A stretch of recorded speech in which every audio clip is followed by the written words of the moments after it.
शोले 1975 की एक भारतीय एक्शन फिल्म है। सलीम जावेद ने इसकी कहानी लिखी थी। जीपी सिप्पी ने इसको प्रोड्यूस किया था और डायरेक्शन किया था जीपी सिप्पी के बेटे रमेश सिप्पी ने।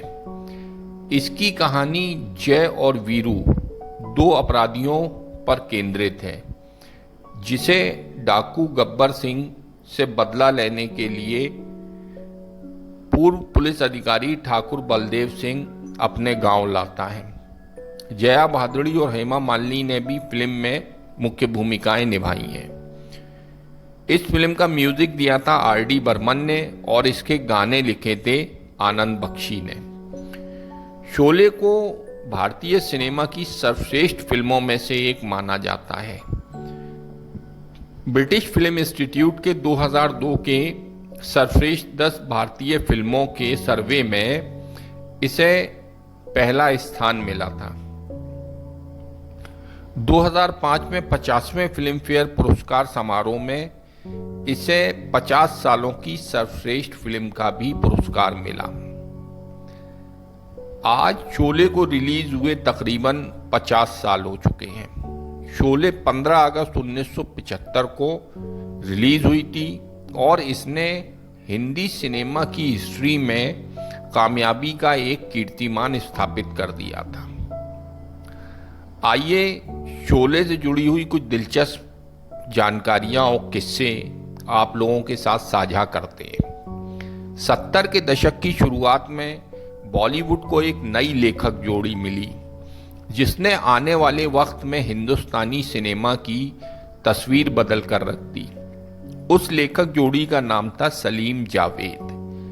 लेखक सलीम खान और जावेद अख्तर अपने साथ भारतीय सिनेमा में एंग्री यंग मैन का दौर लेकर आए, जिसने बॉलीवुड में स्थापित हीरो के सॉफ्ट और रोमांटिक कैरेक्टर को तोड़ा। सन 1973 में सलीम जावेद ने एक फिल्म की कहानी को 4 लाइन के आइडिया के रूप में फिल्म निर्माताओं को सुनाना शुरू किया। सबसे पहले उन्होंने आइडिया फिल्म निर्देशक मनमोहन देसाई को सुनाया। उस वक्त मनमोहन देसाई अपनी फिल्म चाचा भतीजा को लेकर काम कर रहे थे, इसलिए उन्होंने इस आइडिया में दिलचस्पी नहीं दिखाई। इसके बाद सलीम जावेद फिल्म मेकर प्रकाश मेहरा के पास गए, मगर उन्होंने भी इस आइडिया को लेकर फिल्म बनाने से मना कर दिया। उसी वक्त धर्मेंद्र और हेमा मालिनी की फिल्म सीता और गीता सुपरहिट रही थी। फिल्म की कामयाबी के बाद निर्माता जीपी सिप्पी और उनके बेटे रमेश सिप्पी से धर्मेंद्र और हेमा मालिनी को लेकर एक फिल्म बनाने की ख्वाहिश जताई। इस बीच सलीम जावेद ने जीपी सिप्पी और रमेश सिप्पी को 2 फिल्मों के आइडिया सुनाए। जीपी सिप्पी और रमेश सिप्पी को दोनों ही स्क्रिप्ट और फिल्म के आइडिया पसंद आए। पहली स्क्रिप्ट पर बनी फिल्म मजबूर और दूसरी स्क्रिप्ट जो उस वक्त 4 लाइन का आइडिया थी पर बनी फिल्म शोले।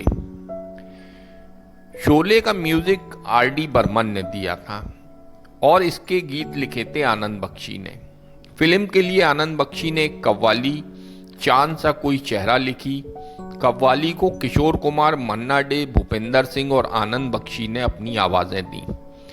इस कव्वाली को अभिनेता जगदीप पर फिल्माया जाना था, मगर जब फिल्म पूरी हुई तो जो फिल्म की लंबाई है वो तकरीबन 3.5 घंटे की हो चुकी थी, जिसके बाद इस कव्वाली को उसमें फिल्म में शामिल करना नामुमकिन हो गया था। हालांकि बाद में ये कव्वाली स्वतंत्र रूप से रिलीज हुई। इसके साथ ही गाना महबूबा ओ महबूबा को गाने के लिए पहले सिंगर आशा भोसले को चुना गया था, मगर जब आशा भोसले ने आर.डी. बर्मन को ये गाना गाते हुए सुना तो उन्होंने बर्मन दा को ये सुझाव दिया कि वो अकेले ही इस गाने को गाएं। आर.डी. बर्मन तैयार हो गए थे, मगर मुश्किल ये थी कि वो गाना एक्ट्रेस डांसर हेलन पर फिल्माया जाना था। अब एक एक्ट्रेस के लिए पुरुष गायक का प्लेबैक करना अजीब लगता, इसलिए सीन में एक्टर जलाल आगा को शामिल किया गया। इस तरह ये गीत बना और सुपरहिट साबित हुआ। इस फिल्म के लिए एक्टर्स को चुनना भी एक बहुत बड़ा काम था, एक बड़ी जद्दोजहद थी। बड़ा माथा पच्ची के बाद इस फिल्म के कैरेक्टर्स चुने गए थे। रमेश सिप्पी ने वीरू के किरदार के लिए धर्मेंद्र और बसंती के किरदार के लिए हेमा मालिनी को चुना।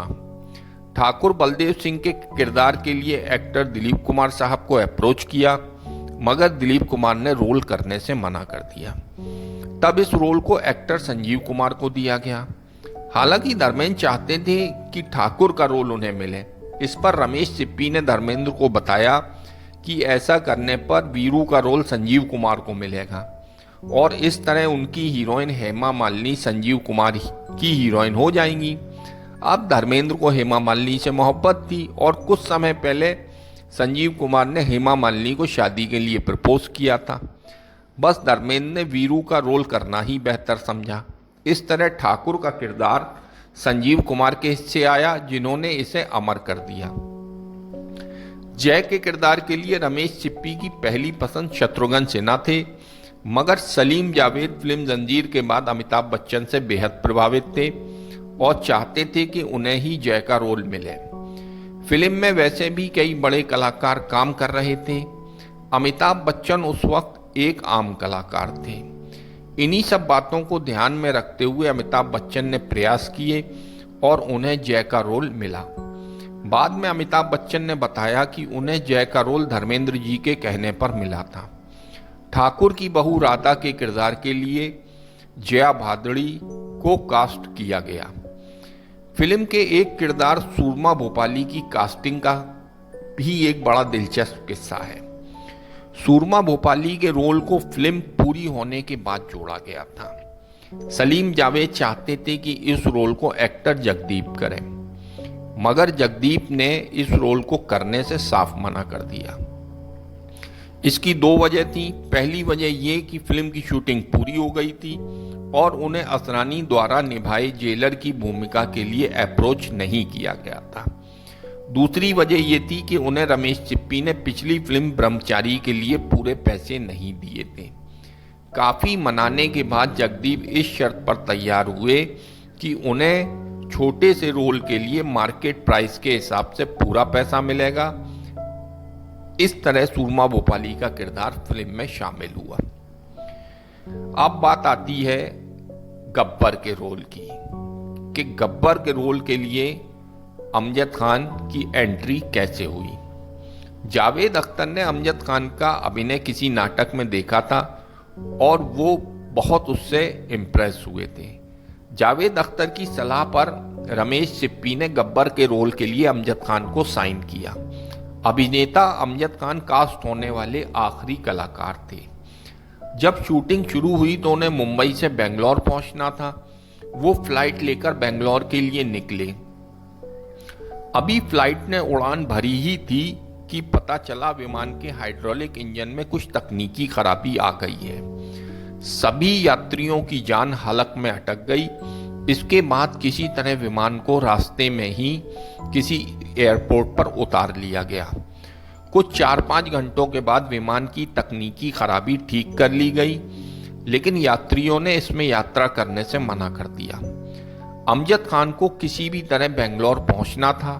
अब उनके सामने दो रास्ते थे, या तो वो बेंगलोर ना जाएं और इस तरह रोल डैनी डेंजोंगपा को मिल जाता, या 10 साल के बाद मिले इस सुनहरे मौके को भुनाने के लिए इसी विमान में यात्रा करते हुए बेंगलोर जाएं। अमजद खान ने विमान में यात्रा करने का फैसला किया। डर के आगे जीत है, ये बात अमजद खान ने साबित कर दी और गब्बर सिंह के रोल ने उन्हें अमर कर दिया। इसी फिल्म से जुड़ा एक और दिलचस्प किस्सा है कि जब धर्मेंद्र ने अमिताभ बच्चन पर असली गोली चला दी थी। जब फिल्म के एक्शन सीक्वेंस शूट हुए तो ये तय किया गया कि फिल्म में रियलिटी लाने के लिए असली गोलियों का इस्तेमाल किया जाएगा। एक रोज धर्मेंद्र, जो अपनी शराब पीने की आदत के चलते मशहूर थे, पूरे सुरूर में लोकेशन पर आए और उन्होंने सीन शूट के दौरान ही गोली चला दी। ये गोली अमिताभ बच्चन के नजदीक से होकर गुजरी और वो गिर पड़े। धर्मेंद्र को समझ नहीं आया कि ये क्या हुआ। बाद में जब उन्हें पता चला कि गोली उन्होंने चलाई है और अमिताभ को नुकसान होते होते रह गया है, तो धर्मेंद्र बहुत शर्मिंदा हुए और उन्होंने सभी से माफ़ी मांगी। साथ ही ये वादा किया कि अब वो शराब पीकर सेट पर नहीं आएंगे। 15 अगस्त 1975 को फिल्म शोले सभी सिनेमाघरों में रिलीज हुई। ठीक उसी दिन देव आनंद की फिल्म वारंट भी रिलीज हुई थी। देव आनंद उस वक्त एक बड़ा नाम थे। बहरहाल फिल्म शोले को शुरुआती हफ्ते में नेगेटिव रिव्यूज मिले और फिल्म फ्लॉप डिक्लेयर कर दी गई। कई जगह तो फिल्म थिएटर से उतरने को भी थी। तभी लोगों के बीच फिल्म की चर्चा जोर पकड़ गई। माउथ पब्लिसिटी से फिल्म की चर्चा जोर पकड़ गई और देखते ही देखते फिल्म के सारे शो हाउसफुल साबित हुए और देव साहब की वारंट बहुत पीछे रह गई और शोले उस दशक की सबसे सुपरहिट फिल्मों में शामिल रही और आज भी शोले का कोई जवाब नहीं है।